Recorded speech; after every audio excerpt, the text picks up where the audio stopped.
안녕하세요. 윤윤입니다. 여러분, 사실 제가 감기에 걸렸어요. 오늘 저의 목소리가 듣기에 많이 불편하지 않기를 바라봅니다. 한국에는 소개팅 문화가 있어요. 제 주변에 소개팅을 한 번도 안 해본 사람은 없을 정도이니 문화라고 불릴 만해요. 소개팅의 방식은 다양한데요. 오늘은 가장 기본적인 소개팅에 대해서 이야기해 드릴게요.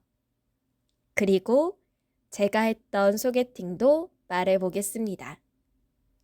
일단 소개팅은 연애를 목적으로 누군가에게 소개를 받아 새로운 사람을 만나는 것을 말해요.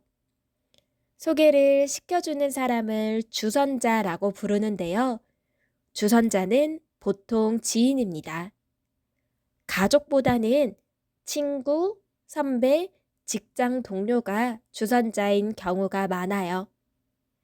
주선자가 양쪽 사람에게 소개팅을 할 의향이 있는지 물어봅니다. 그리고 서로의 간단한 정보를 서로에게 공유해 주는데요. 보통 이름, 직업, 나이, 그리고 사진, 연락처까지 주선자가 중간에서 공유해 줍니다. 그럼 주선자의 역할은 어느 정도 끝났어요. 이제부터는 소개팅 당사자들이 서로 연락을 주고받으면서 서로에게 궁금한 점을 물어봐요. 이때 첫 만남을 가질 약속 장소와 시간도 정하고요. 사람에 따라 다르지만 저는 실제 만남이 있기까지 사전에 많은 연락을 주고받는 것을 선호하지 않았어요. 사람을 직접 봐야 궁금한 것이 생기는 편이거든요. 소개팅 장소는 다양한데요. 보통 분위기가 좋은 레스토랑, 카페 같은 곳을 가요.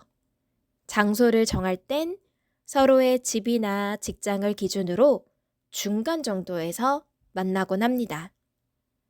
두 사람의 첫 만남에서는 서로의 관심사, 취미, 직업 등에 대해 이야기를 나누며 서로를 알아가는 시간을 가져요.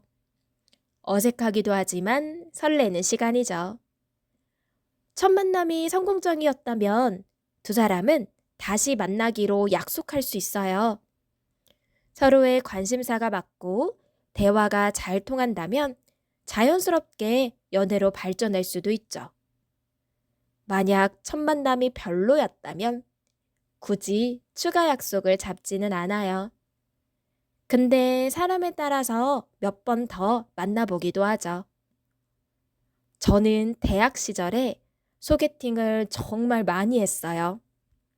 같은 단과대학, 같은 대학, 옆 대학 등등 하루가 멀다 하고 소개팅을 했는데요.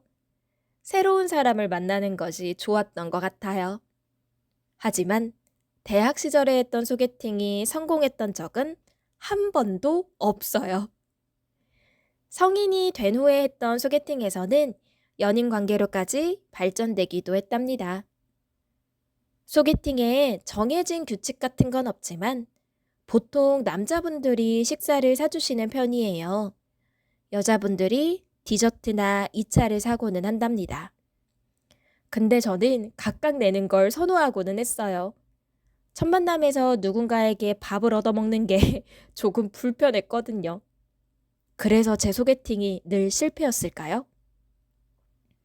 저는 주선자 역할도 해본 적이 있는데요. 제가 주선했던 소개팅 중 한 커플은 결혼까지 했답니다. 소개팅이 잘 되면 주선자로서 매우 뿌듯해요. 여러분, 한국에서 소개팅을 하게 될 걸 대비해 제가 몇 가지 조언을 드릴게요. 우선 첫인상이 매우 중요하니 깔끔하고 단정한 모습으로 소개팅에 나가야 합니다. 그리고 너무 과장하거나 꾸미면서까지 본인을 표현할 필요는 없지만 첫 만남부터 지나치게 솔직한 것도 좋지 않다고 생각해요. 무엇보다 대화를 할 때 듣는 말의 양과 하는 말의 양이 비슷하도록 하는 것이 좋아요. 혼자 떠들거나 상대방만 이야기하지 않도록 대화를 하세요. 여러분도 한국에서 소개팅을 한번 해보시길 바랍니다. 오늘 주제가 흥미로웠기를 바라요. 안녕!